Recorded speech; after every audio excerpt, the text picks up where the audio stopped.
Okay. Good evening and welcome to the January installment of the Poetry Playhouse series. And tonight we're featuring an incredibly talented young poet, Adam Scheffler, who lives and teaches in Cambridge, Massachusetts. I found his first book, A Dog's Life, to be truly remarkable and a lot of fun. And his next book has just been published. It's called Heartworm, and Adam will be talking about that. He has a keen sense of language, both in its capacity for playfulness, for philosophical inquiry, and above all, for its ability to surprise, astound, and delight. I'm also was also struck by Adam's ability to project in his poetry a kind of easygoingness that belies how experimental the poems actually are. They don't come across as difficult, experimental, but they are in some ways.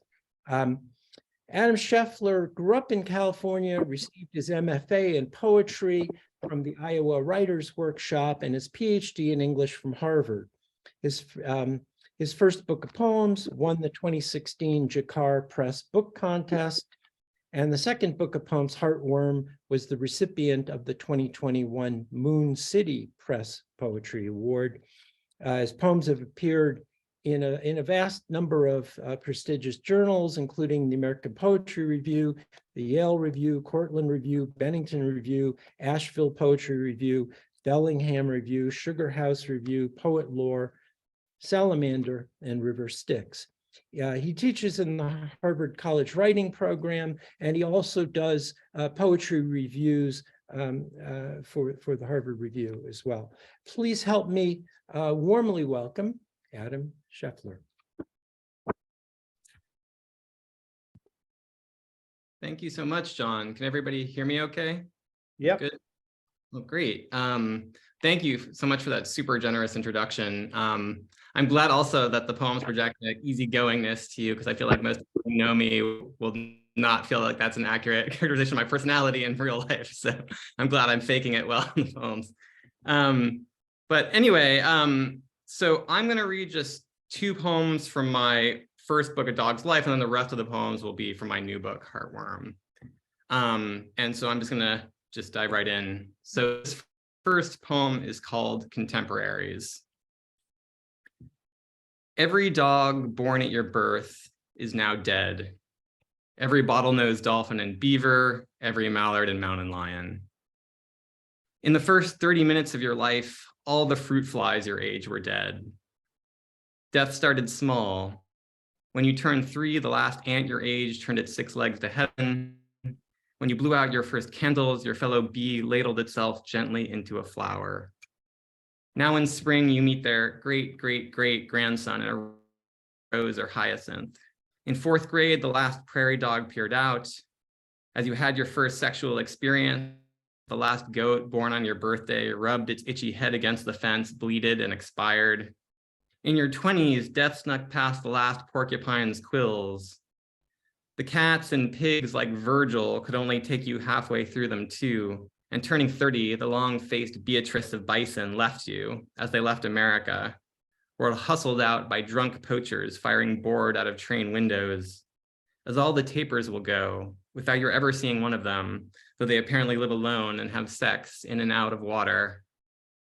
In your middle years, the last chimp chucked his banana, the last macaw lost its luster, the last toad croaked, and the last Asian elephant, more fragile than the African versions, collapsed, was buried in a spot the younger ones, trunks swaying like chimes, refused to step on as they tossed the sad, cooling earth onto their backs. At 60, the last eagle plummets. At 70, the parrot who repeated all your phrases goes mute. Silence fills the room. After we are gone, what will linger? A few swans will spit on our graves and be hateful. Sorry, it looks like their device is chatting here, so I'm going to shut it up. Apologies about that. Silence fills the room. After we are gone, what will linger? A few swans will spit on our graves and be hateful. A few turkey buzzards born in their season will pick at the bones by the highway, themselves soon crushed and peeled back to feathers. And then only the swimming things will remember the 20th century. The bowhead whale dodging harpoons, the sea turtles playing in the turquoise waves of Kauai, and almost mindless in their dazzling pink and white pack, the koi, who keep rising toward the rippling surface of the lake to take their food from another world.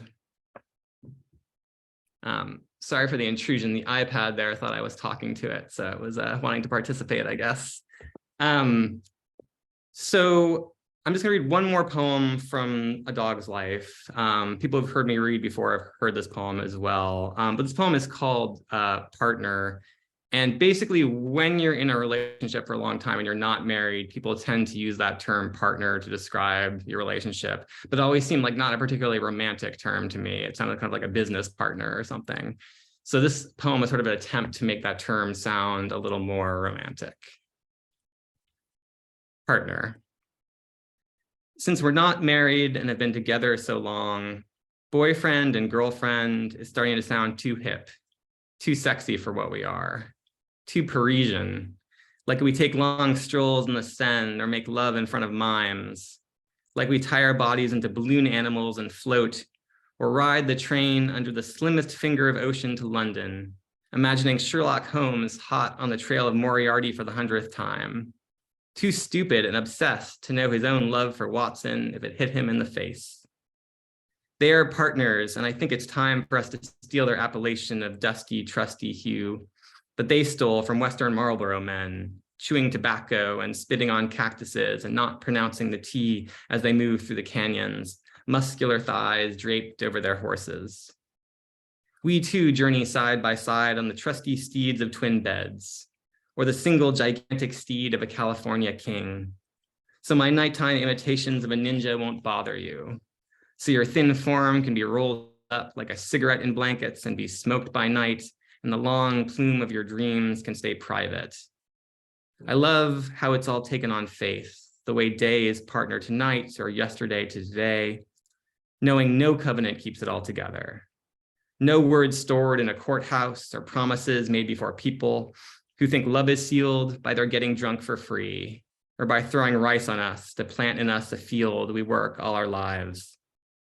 I want you, no sidekick or wife, but choosing to be with me and me with you, day by day, stealthy, capable human partners, planting flags in a private happiness, without tiny Sherpas of us climbing to the top of a cake, without the cake being sliced into and floated out amidst a flock of endless friends and relations, each jostling for the piece with extra sugar, with the frosting in which is written, congratulations, and our names.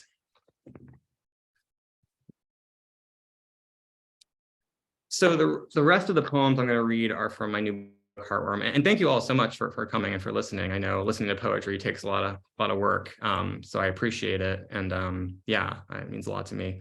So this next poem, from my new book, which is called Heartworm, is called Advice from a Dog. So my first book was called A Dog's Life, and I'm kind of continuing the dog theme in this new book. So the title is Heartworm, and anyone who owns a dog is sort of familiar with that. Dogs can develop these parasites called heartworms that you have to give them these pills for once a month to prevent them from developing those parasites. I was thinking about heartworm as kind of a metaphor for a certain kind of heart sickness or embitteredness or kind of gnarledness that can develop in the human heart over time. Like the more you live, I think the more you have to kind of stave off a certain tendency towards bitterness. And particularly, I think in recent years, there's been so many reasons to feel cynical and unhappy and to let the poison of the world kind of flood your system. And so I was thinking about that and also about how for dog owners, having a dog can provide a certain kind of solace or relief. So this poem is called Advice from a Dog. Advice from a dog. Piss expressively. Detect the aura of seizures. Judge objects first by movement, then by brightness, then by shape. Impersonate a helicopter when reunited with the person you love. And when you hear an ambulance, try to instigate a mass keening. If worms grow in your heart, call their number the worm burden. But have someone who loves you administer a pill, so each month the worm burden is nil. Get mugged by a cat and be able to smell cancer, but smell also the worms coiled up in the human heart, thousands. A worm is a serpent or dragon. A burthen is the capacity of a ship. Picture their heart as an aircraft carrier covered in dragons. Then offer your condolences. Lay your head on their feet. Opportunistically lick their toes. Have Bella be your most popular name. So that phrase, by the way, the worm burden, is apparently actually the technical name for the amount of worms that develop when an animal has heartworm. But it seemed to me such a fantastic phrase, because that's sort of what we're all living with as mortal beings, is the worm burden. Yeah, so the next poem I wanted to read is going to continue with this theme of heartworm. I think another source of difficulty the longer you live is just that you have to keep being yourself every day, and it gets kind of relentless. Like every day you wake up and you're just the same person. And I think even the happiest person must get sick of that sometimes. So I was thinking about that kind of like existential boredom with having to be yourself relentlessly. And I was also at the same time watching a bunch of YouTube videos with the actor Jeff Goldblum in them, and feeling kind of envious of him because everything he was doing seemed just so kind of animated and charming and so on. So this poem sort of emerged from that, and it's called I Want to Be Jeff Goldblum. I want to be Jeff Goldblum. I want to sweet talk everyone I meet. I want to have a silver tongue. I want each time I sit down to write a poem to think, this is going to be a Jeff Goldblum poem. I want to murmur and stutter like butter, like velvet. I want to be the nice Jewish boy that I already am, but raised to an art form. I want to wear dark glasses and leopard print suits. Be so affected, even I can't tell if I'm full of shit, as I dodder on, exposing an inner vacuousness that, admit it, we all have, but that I, Jeff Goldblum, in my best moments, rise above. I want you to sneer at me, then laugh and feel good in spite of yourself. I want my former co-star Glenn Close to call me charm personified. Let me wake in the middle of the night, feeling a pulsing, throbbing desert of bare worry in my chest, and say to myself, it's okay, honey, you're Jeff Goldblum, and be 100% correct. Let me be injured and carried on the back of a pickup truck as it floors it away from a tyrannosaur. I want objects in the mirror to be closer than they appear, and I want to be that mirror. I want to save the world from aliens with Will Smith. I want to be a smarmy sea captain whose white whale is Bill Murray. I want to slowly morph into a fly, growing hundreds of compound eyes and becoming more and more grotesque, less and less lovable, until my lover puts me out of my misery, but then wake from it all like a bad dream, and then win Best Actor at the 1986 Saturn Awards. But I fear I will never be Jeff Goldblum. I fear I am no more Jeff Goldblum than I was 10 years ago, that I have made zero progress Goldblum-wise. Though I have watched all 70 Jeff Goldblum films, I have not grown an inch taller or more charming. That is the tyranny of fandom, of being a fan, which is to wave cool air over a being who disregards you, who lolls about eating grapes in Egypt and can't really help you except to enjoy them better. And I know if I live a million years, I will never, ever be Jeff Goldblum, that there's only a terrifying stretch of meanness waiting for me day upon day until I wear out. So writing that poem kind of ruined me in a way, because it made me feel like watching YouTube videos was going to lead to poems. And that's really the only time that's happened to me. I was watching those YouTube videos of Jeff Goldblum leading to a poem. So sadly, that's not recurred. But anyway, continuing with the heartworm theme, I was thinking also kind of about how people's fear and anxiety and kind of like their internal poison gets externalized and kind of weaponized and politicized and turned to like xenophobia sometimes by certain politicians. And I was thinking about how many of the rationally, many of the threats that face us the most are not actually external, but internal. There are kind of mental health issues. There are issues with failing to take care of yourself. So I was thinking about the difference between kind of externalizing your demons versus like what you should actually be afraid of. So this poem is called What to Fear. And it's got an epigraph from PolitiFact, which is that the chances of being killed by a refugee terrorist in the United States is 1 in 3.6 billion per year. What to fear? If you were rational, you would run screaming from burgers. Fried foods would haunt your dreams full of their voodoo ketchup drip, stealing your years with the witchcraft crinkle of their wrappers. If you were rational, you would tiptoe past Cinnabons like landmines, keep your liquor in a black site on an unreachable shelf, do word puzzles so your brain might outfox the wolf of Alzheimer's. Or, since you are twice as likely to kill yourself as to be killed, put yourself on a watch list, cross the street to avoid your own shadow, tie mittens to your hands, those double agents, so they can't clutch a trigger or cinch a noose. All of us immigrants from the land of death.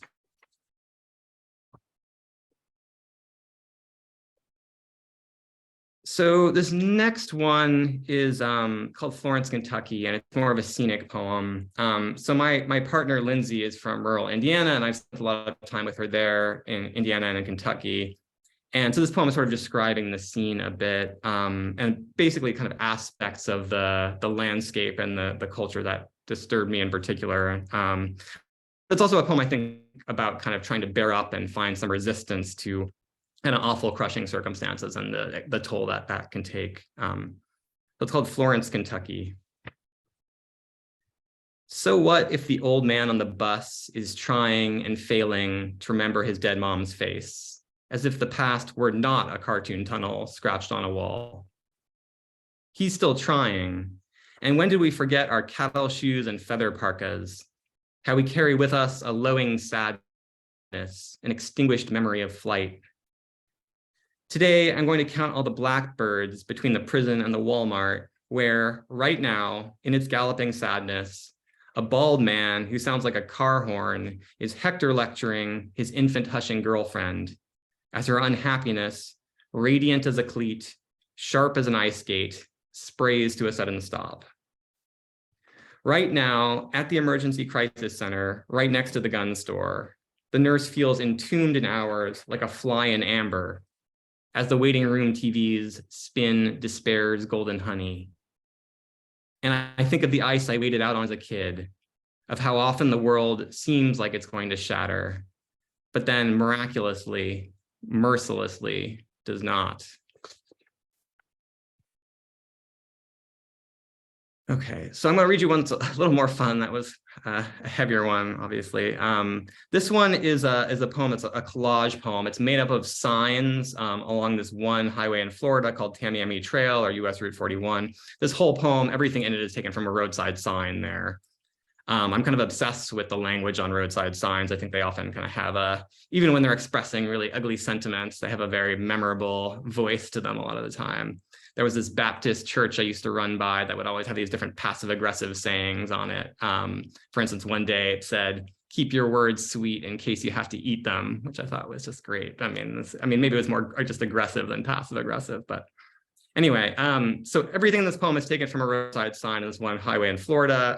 I also put it in the form of the double, double, toil and trouble from Shakespeare, because I kind of like the idea of making kind of like a witch's broth out of it or something. So this is called Tamiami Trail Signs, a collage poem. Modern beauty, post office, lord of life, foot specialist, vanity alteration center, injured walk-ins welcome, enter. Authentic hair, wings, goodwill, pick and run, and wigs to thrill. All day happy hour, hearing aids, payday loans and summer shades. Jack Hart Jill, free parking here, Valentine cards and bondage gear. Summer spa, come find your bliss, vapes, detox, dialysis. 24/7 shooting range, cash for gold and need spare change. National cremation, chakras store, psychic, bail bond, Glocks, and more. Easter service, tickets sold. Now just sit back, relax, behold.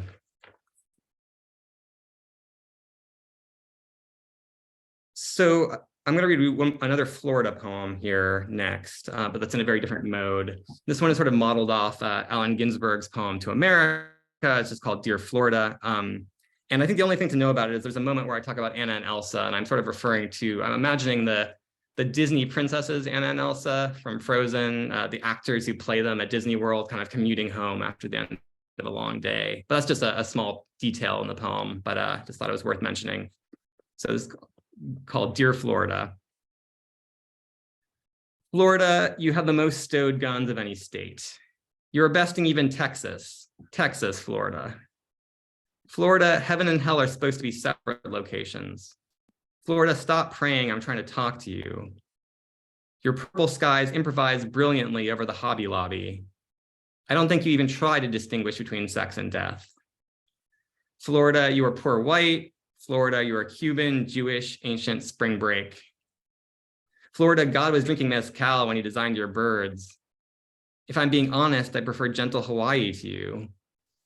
I imagine Anna and Elsa after a long day, driving home separately, chain smoking, staring out the window. Florida, it's nuts that we let you decide our elections. Florida, Jacksonville is your trashiest city.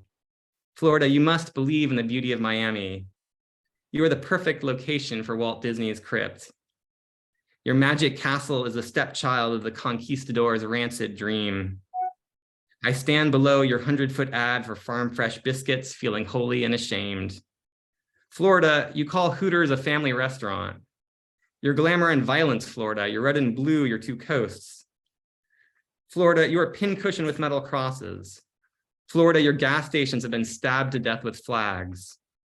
Florida, all your wintry Christmas decor is sarcastic. It makes me happy even though I'm Jewish. Florida, bikini sports bar is what it sounds like. The waitresses wear bikinis. I watched an undercover boss show once where the boss pretended to be an employee and offered the women there breast implants, but not health insurance. It was bad, Florida, even by your standards. Florida, how can I relax in your prehistoric mood? Florida, X Gonzalez's shaved head is an egg of beauty. Your birdline bridges are lovely, I can't tell you enough. But Trump and Bush, really, Florida? Florida, I know you wanted Al Gore. Florida, I had no faith you'd go for Hillary. Your masculinity is a problem, Florida. We need to talk about it. Florida, I'm not sure all your Cubans and ancient New Yorkers can save you. How long will you kiss Ponce de Leon's golden ass? When will you be worthy of your millions of armadillos? Florida, is your heart a concealed carry? Florida, they tell me you'll be underwater soon. Imagine a clear sea instead of you. The Disney spire is shooting up. So just read a few more. So the book is called Heartworms, as I've been discussing.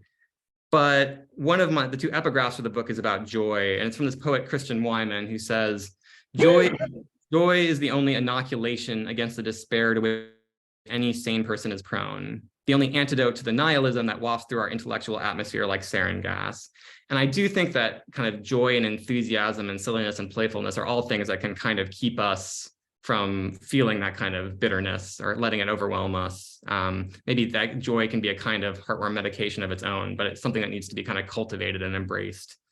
And I hope that's sort of a strain in this book as well, that there's sort of a playfulness or a silliness in some of these poems that hopefully you've seen, like in the Jeff Goldblum poem, for example, that counteracts some of the heavier stuff. Yeah, so I wanted to read you just a poem that's just a kind of more purely just playful next, to just sort of where I was sort of having a good time with it. So this one is called Googling Myself. I like Googling myself, finding all the other Adam Schefflers, besmirching my good name with their local news articles about mosquitoes, their deaths in the 19th century of tuberculosis, and slam poetry events. Think of it, another me, a slam poet in Lincoln, Nebraska. I've been there 5 times and we never met, or maybe we did and I didn't know it. Didn't get to buy him a beer and say, hey, we have the same name. Now convince me slam poetry is more than just yelling your political beliefs. For once I'm listening. Or perhaps over a whiskey or a soda or 3 blue moons, we could discuss the Adam Scheffler who wrote a treacle-filled poem so terrible and posted it online that it could have been me in high school sending a poem into the future. So terrible I wanted to change my name. I wanted to tell everybody I met, that's not me, which felt great, being superior to myself. And I'm sure the Nebraskan slam poet in me would agree. Together we could shout, it's not us, from the no mountaintops of Nebraska, from the meager artificial hill of this poem, or the detective spotlit stage on which he presumably performs. Maybe Adam Scheffler, the sportscaster, would hear us. Adam Scheffler, whose famousness versus name similarity ratio is high enough that when I look for myself, I find his handsome tapwater face. And what a relief that is, to look into the mirror of the internet after a haggard, sleepless night, or after an ordinary afternoon of having no good ideas about life, and to see him instead, his badgery look, his vacuous confidence and expensive purple tie, and to think, what a precious, lovely thing it is to have nobody know your name. Okay, almost done. I'm just going to read two very short, sad ones, and then kind of a happier poem to end on. These two short ones are both kind of about different dire events. This first one is just called School Shooting. After today's rain, all that's left of the planets, green and pink, they chalked on the sidewalk, and their slim figures outlined by the police is a single hand floating, reaching out toward, as if it had just slipped from it, one of Jupiter's 79 known moons. So I've got one more of these very short, sadder ones. This next one's about COVID. It's sort of about just being on a run early on in the pandemic and seeing this outdoor classical concert, seeing everybody spaced out for safety in masks, and just like kind of the oddness of that. I guess a sight we've all become used to, but people kind of being outside at a concert all very spaced out. And it's just called The Dead. The epigraph is just, or the subtitle is Outdoor Coronavirus Violin Concert. The Dead. Normally, they hunch at the back or stay in past centuries where there's room for their peculiarity. We still can't really see them. Each is a kind of blur, each one equipped with a kind of silencer. But never have I seen us leave such space for them, 6 feet left between us that nobody filled in. All right, this is the very last one. I wanted to read you kind of a happier poem to end on. This is also kind of a poem of healing. It's called Old Friends Home for Retired Racehorses. And Old Friends Home, it's a real place in Kentucky where all these racehorses were saved from being slaughtered by this guy who gave them this farm to live on and kind of live out their lives on. And if you go there, you can sort of see all these super neurotic racehorses, which were bred to compete, finally getting to relax a bit and sort of, I found it very moving, sort of watching them trying to kind of recover from this very kind of inhumane, intense, competitive life they were made to lead up to that point. And the only other thing to know about it is if anyone familiar with the Kentucky Derby would know that racehorses have these fantastic names. So some of those names show up at the end of the poem, like Amazombie and I'm Charismatic are both horses. So there are two epigraphs for this poem. One is from the ASPCA, which is, it is well documented that many racehorses end up at slaughter auctions within a week of their last race. The other is from PETA, and it's the thoroughbred racing industry sent an estimated 10,000 horses to slaughter annually. So this is Old Friends Home for Retired Racehorses, is the last one, and then I'll be done. And thank you so much for listening. I went to the farm of retired racehorses, long necks reaching over the planks to snap at the air or cribbing at their fences with long, hot faces, graceful, tired, and irritable in the June hot summer sun. I walked into the fields, feeling shy as the youngest boy in our group, only 4 foot tall and urged on by his dad to hold the carrots out in his shaking, flat-held hand. Loving in spite of myself, his fat dad in army pants and impenetrable shades, for the way he stroked their faces, stood up to them when no one else would, suggesting a life lived with animals, confident and exact, like a man surprising his wife, asking her after decades to dance. I went to the farm of retired racehorses, listening as the guide told us of how They'd been kept in stalls 22 hours per day, so they'd confused speed with freedom as they bolted down the track. How, no longer able to race, they'd been sold for slaughter, then saved by a journalist from Boston who'd had an idea to give them these green-brown fields this long afternoon. I went to the farm of retired racehorses and was glad I had come, loving how I'm charismatic leads blind and biting rapid redux to feed, how violent Amazombie is given 2 goats like 2 wives to shush and calm him, to proceed like an honor guard as he steps from the truck, how Silver Charm, their most famous horse, runs up to the fence with a halt and flourish to greet us, like a boy on a motorcycle showing his skill, or a freedom fighter after liberating his people, torn still between strife and this moment in which he can't quite believe, this sighing in the grass and nothing to do, his shadow stretched thin and riderless. Thank you all so much. Thank you, Adam. Wonderful. If you would like to unmute and give Adam a round of applause. Nicely done, Adam. Great to hear you. Go, Adam! Woo-hoo! Yeah, very entertaining. Thank you. And there are many good comments in the chat as well. We'll save that. I noticed Donald Levering said he liked your Florida poem better than Ginsberg's America poems. And I don't know if I feel that way. I really enjoyed it. Yeah.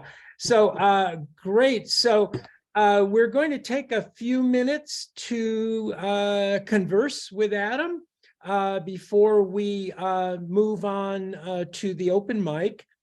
And again, just a delightful reading and so inventive and so varied.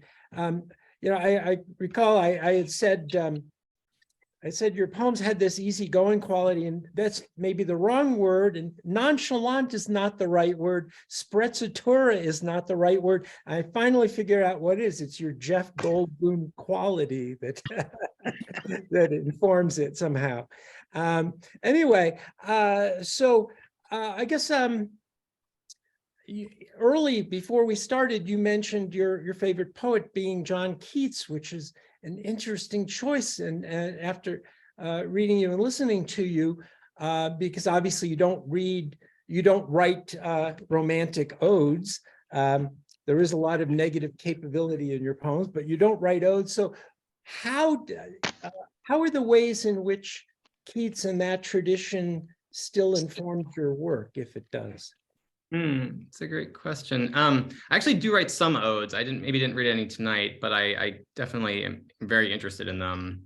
I think part of it is that maybe I'm kind of hiding the romantic poetry a little bit, but I think it's there. I just think that for me, humor is a way to, or like goofiness or playfulness are ways to kind of diffuse people's like, ugh, he's trying to be poetical reaction. And there's a little bit of like, I think if you throw people a bone and kind of acknowledge that the attempt to be kind of like dramatic and lyrical comes across as a little silly sometimes.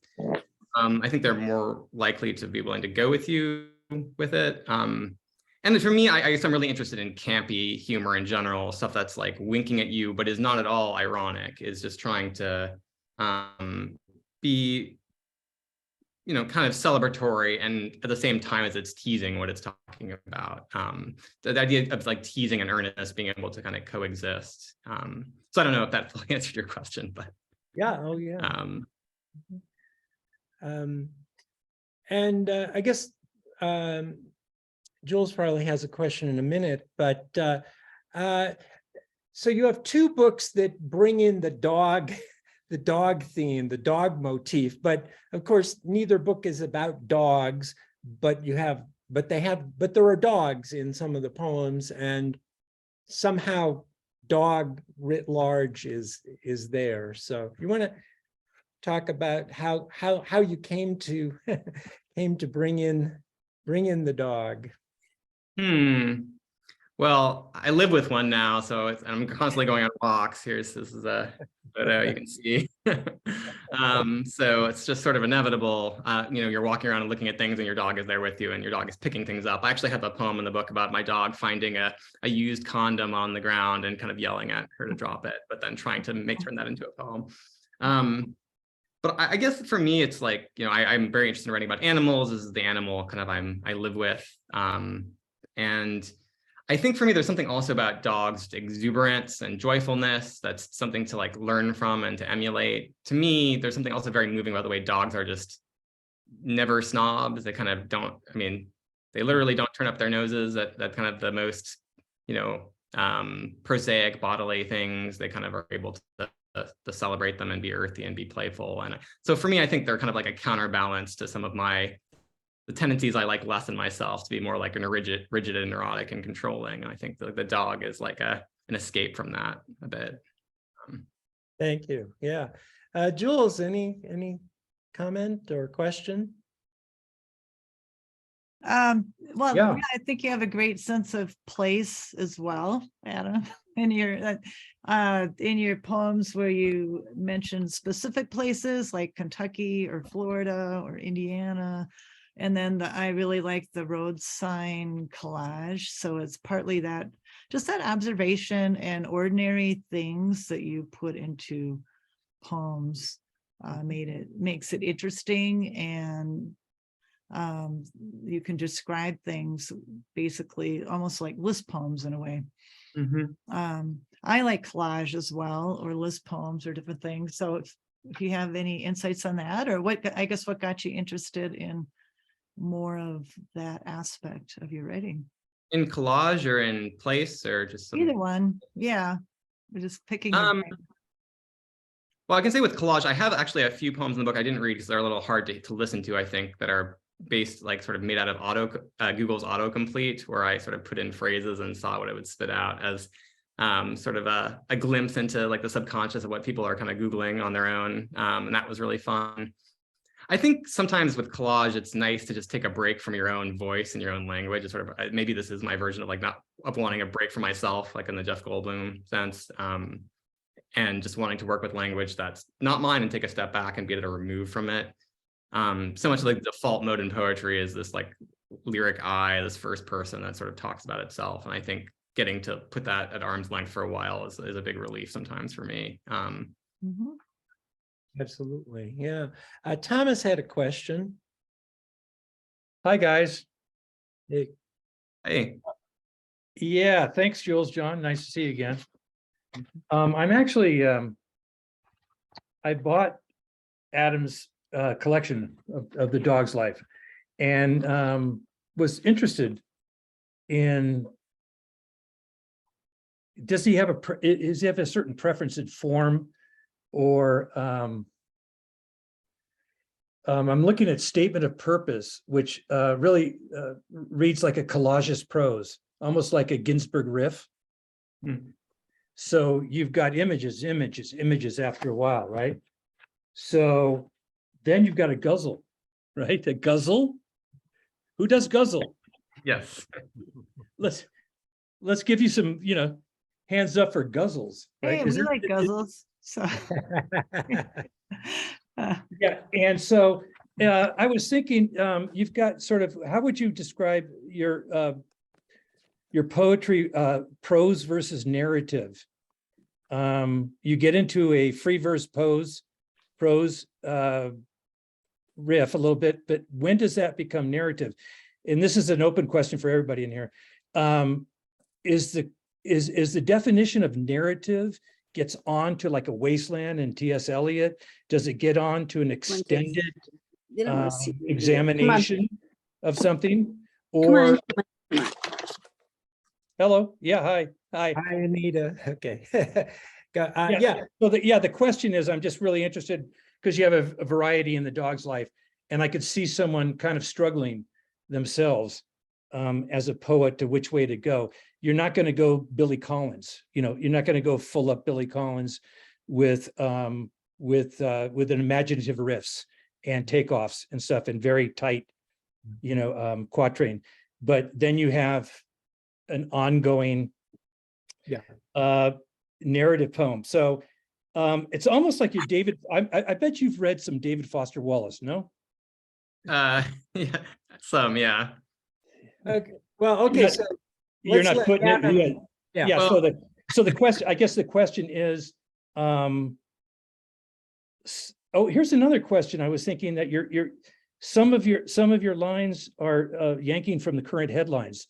So how much do you want to bring in the current political headlines, which is, as we know, is transitory, Mhm. and you know, the classics go on and transcend the headlines. But are you interested in sort of pop cultural references? So we have about 10 questions for Adam. So let's just give him a chance to answer one or two of them. Okay. Oh, just 9 Okay. of them. Okay. I'll do my best. Yeah, so I guess I like to write and try out different forms to not become too comfortable or settled into a form. I don't want to like settle into a shtick. And I think I also just, as soon as I've done something that I'm sort of happy with, I kind of want to do something else. And, you know, I think I have limited set of interests and I'm a predictable enough person that I think their patterns definitely emerge nonetheless, but I kind of wanted to resist just like settling into a particular form because I think I just get bored with it and I want to try to push myself. And that's sort of why I had some rhyming poems here. I had some, some collage poems. I try to do as much as I can to not ossify, I guess. As far as the headline thing, yeah, I think it's important to be in the world and for me and try to use the poems to make sense of or try to grapple with the things that bother me the most. And the last few years, it's hard to not feel like there's some pressure to respond to all the horrible things that have been going on. And I also I'm not sure that the things that are ripped from the headlines are always, I mean, not that I'm saying my poems are going to last, but like I think that transitory things can actually be kind of delightful in poems.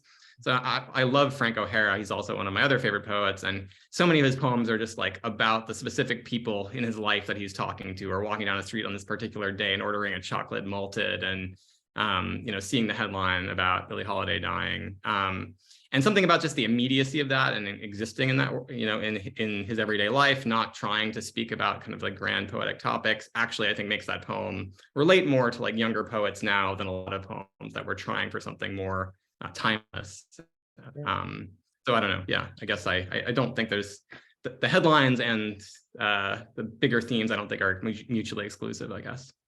Yeah, I can see Frank O'Hara. Yeah, very much. Yeah, his lunch poems is a favorite. So we've got, there's one question in the chat as well. And thank you, Thomas, for all of that. We could talk an hour about all If this. we had an hour, We've we'd gotta- like to continue the conversation, Thomas. Keep it moving, but yeah, and I love having these conversations in here. I guess Mary Moffat and a couple others here in the chat were comparing your work to Tony Hoagland's. Oh, yeah. Mhm. And kind of with the strong metaphors and the humor. Any comments on that?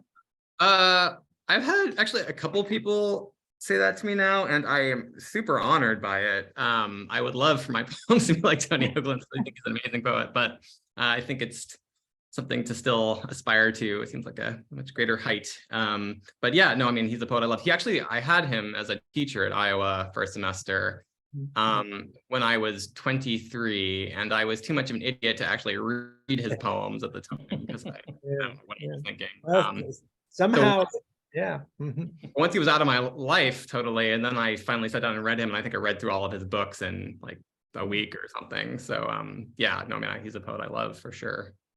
Yeah, we miss him here. Yes, and much beloved here and elsewhere. Let's give Adam another round of applause if you would. Thank you, Adam. Yeah. you. And in case you didn't notice in the chat, you can get Adam's book on sale. I'll put that in there, but there's the sale price. I don't know if there's a time limit on that or not, but you can click on the link and that's for Heartworm. Yeah. So Great. Thanks for mentioning. Yeah. So before we move to the open mic, before we stop the recording, we wanted to acknowledge the death last week of somebody, of Mary Dudley, who's a great friend to so many of us in New Mexico.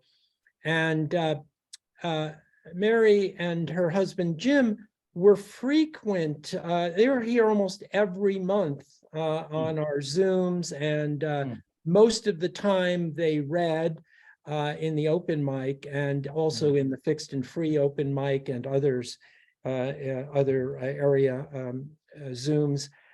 And just, you know, she was just a remarkable person, one of the pioneers of early childhood education in New Mexico, and very civically involved, and just such a sweetheart. Just, you know, like, I feel like she's like one of my Irish aunties, you know, and it's just, yeah, it's just hard. Yeah. And so Jules wants to read one of her poems, and then we'll get the open mic going. Yeah, and I'll take you two off the spotlight, and I'll just do this last recording here. But yeah, thank you again. Let's see. And I will read out of the Hers book.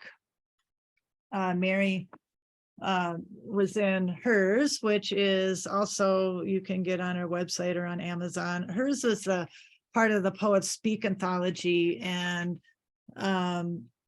was published jointly by Beatlick Press and Poetry Playhouse Publications. And we have women and men in here about women's issues. And this was right, I think right about 2016, and before the Me Too. 2017. 2017, I think it came out.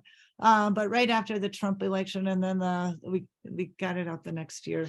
So Mary has two poems in this, and I'm reading one, and it's called Lupe. And some of you may have heard this. I always enjoyed her reading this. And it's the epigraph is "To our little sister, La Virgin de Guadalupe." So this is for Mary Dudley, by Mary Dudley.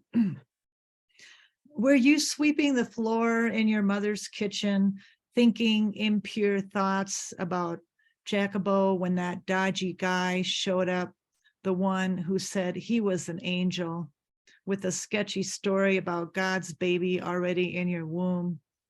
Didn't you have dreams of your own, a home, a garden, a small vineyard perhaps, with purple grapes, plump, yielding wine, sweet as a kiss, babies of your own? They gave you to an old man. No one questioned his intentions. You bore that boy, neither his nor yours, raised him up to see him killed. To that you gave your life. No one asked you if you would. You did as you were told.